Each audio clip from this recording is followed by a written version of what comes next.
Good morning all of you. Chapter 13, Class 12, Development Experience of India, China and Pakistan. In previous class we discussed about strategy of India, China and Pakistan after independence. Now, comparative study of India, China and Pakistan. There are four factors under comparative study. Number 1, GDP growth. Number 2, structural growth. Number 3, demographic profile. And number 4, human development. So in previous class we discussed about GDP growth of China. Now GDP growth या growth story of India.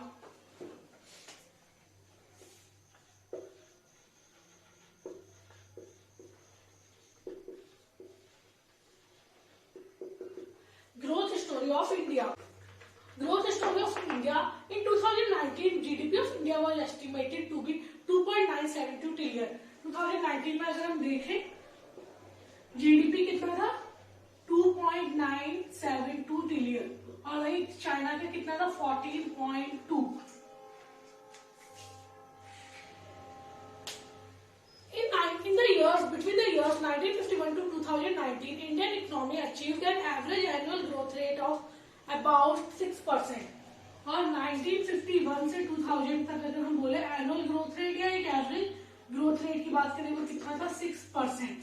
जहां हम China 10% तक पहुंच गया था 3% से, हमारा जो ग्रोथ रेट था वो 6% से ज्यादा. न्यू इकोनॉमिक पॉलिसी बड़ी थी और मेन रीजन क्या था shift from government sector to privatization. धीरे धीरे सब कुछ प्राइवेटाइजेशन हो गया था एंड पॉलिसी ऑफ लिबरलाइजेशन. तो पॉलिसी ऑफ प्राइवेटाइजेशन के कारण एंड पॉलिसी ऑफ लिबरलाइजेशन के कारण कोटा हटा दिए थे, कंट्रोल्स और रिस्ट्रिक्शंस हटा दिए गए थे. So a significant towards shift towards privatisation, a big jump और leap towards liberalisation, a big push to export promotion. Export पहले सिर्फ बोल रहे थे इंपोर्ट सब्स्टिट्यूशन, जो चीजें हम बाहर से मंगाते हैं उनके सब्स्टिट्यूट अपनी कंट्री में ढूंढना. अब इंपोर्ट सब्स्टिट्यूशन की जगह हमने किस पे ज्यादा वो फोर्स किया एक्सपोर्ट प्रमोशन. मतलब हम अपना जो भी अपनी कंट्री में ग्रोथ हो रहा है उसका एक्सपोर्ट्स बाहर करें. तो ये कुछ रीजंस थे जिसके कारण क्या हुआ इंडिया का जीडीपी बढ़ा. और जीडीपी मेन बढ़ा था आफ्टर 1991 या आफ्टर न्यू इकोनॉमिक पॉलिसी और after LPG. Clear. Now next topic growth story of Pakistan. In 2019, GDP of Pakistan was estimated to be 274 billion. 274.05 billion, not trillion, billion. In 2019, GDP of Pakistan estimated 274.05 billion. Pakistan economy recorded an average annual growth rate. जहां हम China की बात करें तो 10% something थी, India की बात करें 6% थी, वही पाकिस्तान के एनुअल ग्रोथ रेट या जीडीपी ग्रोथ रेट कितना था 4.2%. Pakistan achieved a breakthrough in GDP growth in mid 80. It was as a consequence of economic reforms focusing on FDI and greater participation of private sector in the process of growth. और जो GDP जो बढ़ी है 4.2% तक भी, वो भी कब बढ़ी है मिड 80s में बढ़ी है. मिड 80 में. और मेन रीजन था FDI, foreign direct investment and participation of private sector. Private sector government के थ्रू नहीं हो पा रहा था. जब प्राइवेट सेक्टर इकोनॉमी में आई, प्राइवेट सेक्टर के थ्रू इंडस्ट्रीज वगैरह बनाई गई, तब पाकिस्तान का जीडीपी ग्रोथ हुआ. Economic reforms in Pakistan were almost similar to those in India, but from the beginning of 2008 economic outlook in Pakistan turned to be disappointed. It is attributed to several factors. India जैसे ही पाकिस्तान का भी GDP growth था, पर 2008 में हम मतलब बहुत सारी ऐसी चीजें थी, या हम देखें तो बहुत सारे ऐसी चीजें थी जिससे जीडीपी ग्रोथ नहीं बढ़ रहा था, जिसके कुछ फैक्टर्स थे. Pakistan has been gripped by the war of terror. हमेशा टेररिस्ट अटैक वगैरह बना रहता था, तो लोगों ने वहां पे बिजनेस करना एक अच्छा ऑप्शन नहीं समझा. लोगों ने धीरे धीरे जो भी इन्वेस्टमेंट कहते हैं फॉरेन डायरेक्ट इन्वेस्टमेंट था उसे निकालने लगे. Corruption and political instability are the other factor. Corruption बहुत ज्यादा था, पॉलिटिकल आप अभी भी देखते हैं पाकिस्तान में करप्शन, पॉलिटिकल इनस्टेबिलिटी वगैरह बहुत कुछ है. और other factor significant significantly contributing to the economic stagnation of the economy of Pakistan। और यही रीजन थे कि जो जीडीपी था वो बढ़ नहीं पाया, इकोनॉमी वही की वही रुक गई थी। एक तो मेन रीजन था टेररिस्ट अटैक्स वगैरह, टेरर्स वगैरह जो भी आप बोल सकते हैं, टेररिज्म वगैरह वहां पे बहुत ज्यादा था। देन पॉलिटिकल इनस्टेबिलिटी, करप्शन, ये भी बहुत सारे रीजन्स थे पाकिस्तान का जीडीपी ग्रोथ कम होने का, या लोग वहां इन्वेस्टमेंट क्यों नहीं कर रहे थे।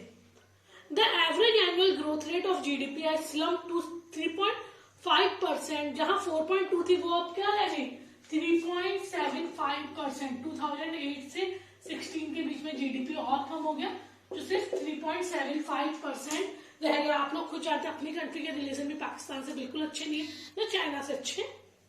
क्लियर? सो ये था growth story of India, China and Pakistan. Now structural growth number second.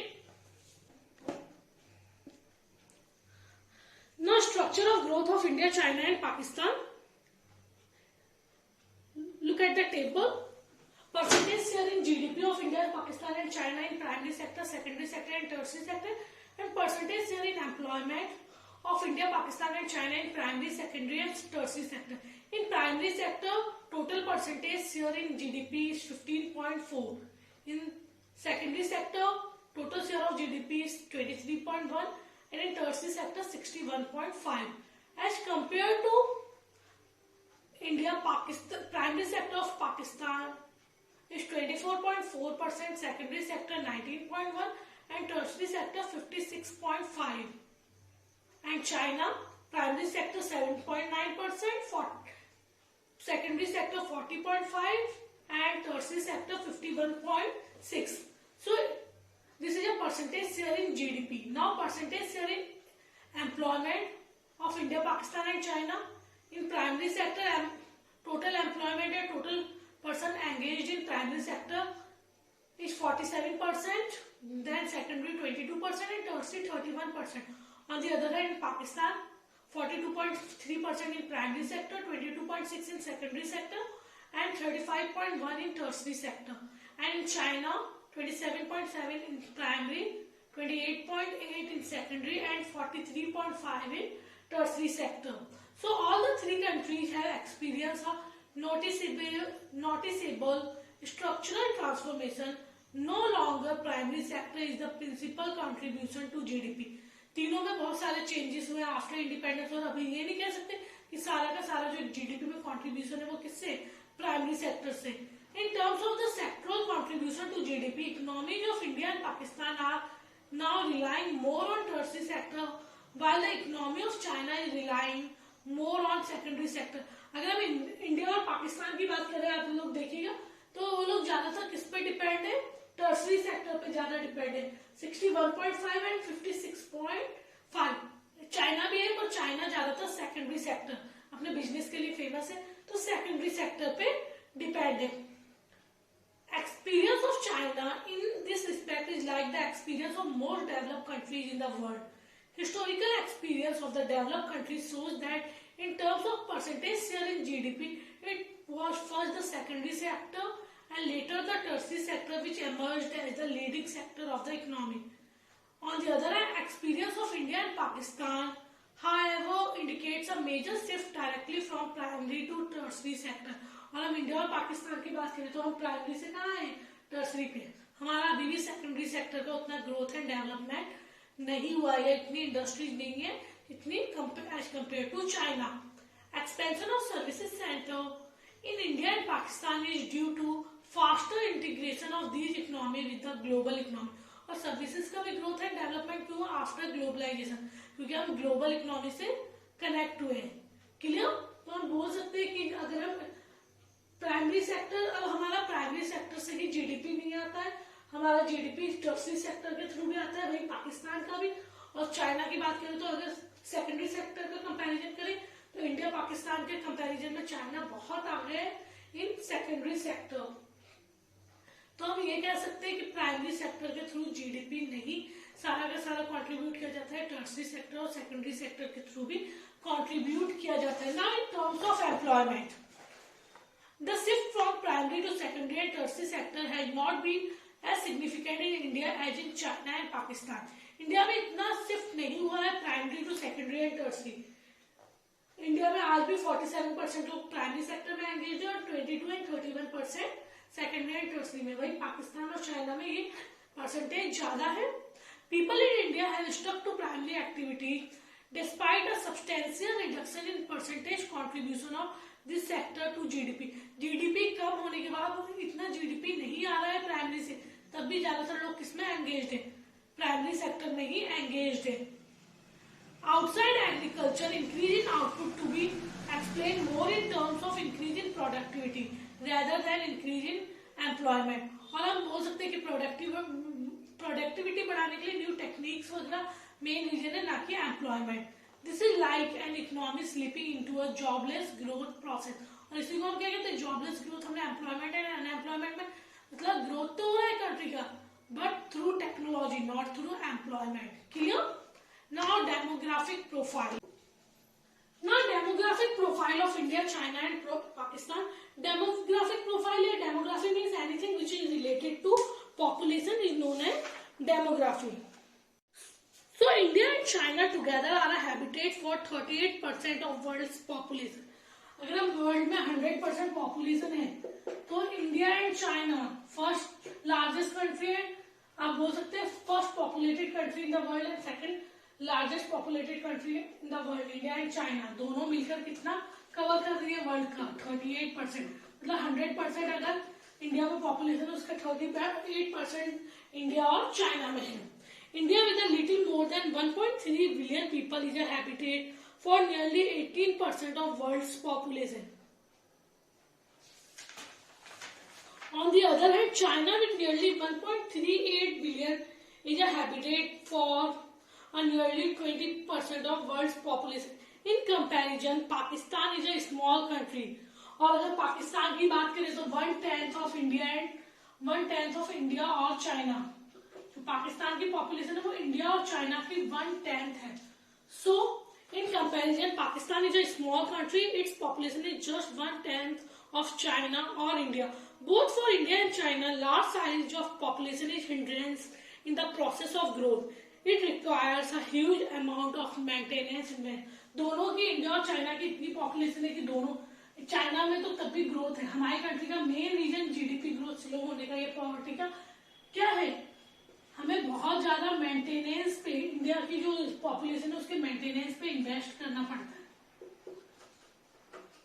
So both for India and China, large size of population is hindrance in the process of growth, and it requires a huge amount of maintenance investment which is directed towards the maintenance of existing standard of living of the people. High maintenance investment implies low development investment. और जब इंसानों पे ज्यादा invest कर रहे तो development पे कम कर रहे, तो high maintenance investment means low development investment. So, high maintenance investment implies low development investment. So, the pace of growth and development is impeded. However, two demographic parameters are distinctly in the favor of China. Moderate growth rate of population, low density of population. अब धीरे धीरे China ने population control करने के लिए one child policy वगैरह adopt की थी 1979। One child policy adopted by China in 1979 has been very successfully। 1979 में चाइना में ये हो गया था कि सबका एक ही बच्चा होना चाहिए, वन चाइल्ड पॉलिसी। हर फैमिली का, हर पेरेंट्स का क्या होना चाहिए, एक ही चाइल्ड होना चाहिए। So growth rate of population which was nearly 1.33% in 1979 has now been reduced। तो 1979 में 1.33% से ग्रोथ कर रही थी, वो धीरे धीरे कम होकर कितनी होगी, 0.47%। Growth rate of population continues to be fairly high in India and alarmingly high in Pakistan. It is feared that at the existing rate of growth, population size in India may soon exceed that in China। और India में ऐसी कोई policy नहीं थी जैसे China ने one child policy वगैरह adopt की। और अगर ऐसे ही चलता रहा तो वो दिन भी दूर नहीं है कि जो इंडिया की पॉपुलेशन है वो चाइना से भी ज्यादा हो जाएगी। China has low density of population compare with India and Pakistan. China has low density of population means China में पर स्क्वायर किलोमीटर पे कम लोग रहते हैं as compare to India and Pakistan. It is because of very large geographical area. China के पास population ज्यादा है तो जोग्राफिकल एरिया भी, रहने की पर स्क्वायर किलोमीटर रहने की जगह भी है। वही अगर इंडिया और पाकिस्तान की बात करें तो जोग्राफिकल एरिया बहुत कम है और आप बोल सकते हैं हाई डेंसिटी ऑफ पॉपुलेशन है। It is estimated to be 143% per square kilometre in China. अगर हम बात करें 1 स्क्वायर किलोमीटर पे चाइना की बात करें तो कितने परसेंट रह रहे हैं? वही हम देखते हैं कि चाइना में पर स्क्वायर किलोमीटर 143 लोग रह रहे हैं, वही इंडिया में पर स्क्वायर किलोमीटर 382, मतलब डबल से भी ज्यादा, और पाकिस्तान में पर स्क्वायर किलोमीटर 225, मतलब हमारी इंडिया है वहां की पॉपुलेशन इतनी ज्यादा है कि हमारा, और जोग्राफिकल एरिया हमारा इतना कम है कि पर स्क्वायर किलोमीटर हमारे, जहाँ चाइना का लार्ज जोग्राफिकल एरिया होने के कारण सिर्फ 143, फर्स्ट पॉपुलेटेड कंट्री होने के बाद भी सिर्फ पर स्क्वायर किलोमीटर पे कितने लोग रह रहे हैं? 143। वही इंडिया में पर स्क्वायर किलोमीटर पे 382 एंड पाकिस्तान में पर स्क्वायर किलोमीटर पर 225 पर्सन रह रहे हैं। Other things remaining constant, lower density implies lesser stress on the country natural resources. जब लोग कम रहेंगे तो नेचुरल रिसोर्सेज का यूज भी कम रहेगा। And it increases sustainable development. Both China and Pakistan are indicating higher signs of urbanisation than India. China and Pakistan की बात करें तो दोनों में अर्बनाइजेशन ज्यादा हुआ है as compare to India. Urbanisation means shift from rural area to urban area, तो चाइना एंड पाकिस्तान में ये ज्यादा है as compare to India. In India 31.2% of population is urbanised compare with 51.3% in China and 37.2% in Pakistan। 31.2% India में कितने लोग urbanise हैं? अगर गांव शहरों की बात करें तो इतने इंडिया में। वहीं हम चाइना की बात करें तो 51.2 चाइना में और पाकिस्तान में 37.2, मतलब इंडिया में सबसे कम, या आप बोल सकते हैं इन दोनों कंट्रीज के हिसाब से इंडिया में अर्बनाइजेशन कम है, लोग गांव से शहरों की ओर कम आ रहे हैं। Clear? Sex ratio is found to be biased against female in all 3 countries। अब तीनों ही कंट्री में हम देखते हैं कि मेल्स को ज्यादा प्रायोरिटी दी जाती है एज कम्पेयर टू फीमेल। और हम तीनों ही कंट्रीज में देख रहे हैं तो 943 per 1000 males in India, 950 per 1000 males in China and 952 per 1000 males in Pakistan. तीनों में हम देख रहे हैं फीमेल्स को प्रायोरिटी कम दिया एज कम्पेयर टू मेल्स, या मेल्स को ज्यादा प्रायोरिटी, ज्यादा प्रेफरेंस दिया एज कम्पेयर टू फीमेल्स। मतलब यहाँ भी जेंडर बायस है, आप बोल सकते हैं फीमेल्स के सेक्स रेशियो फीमेल्स के अगेंस्ट में। क्लियर? Thank you.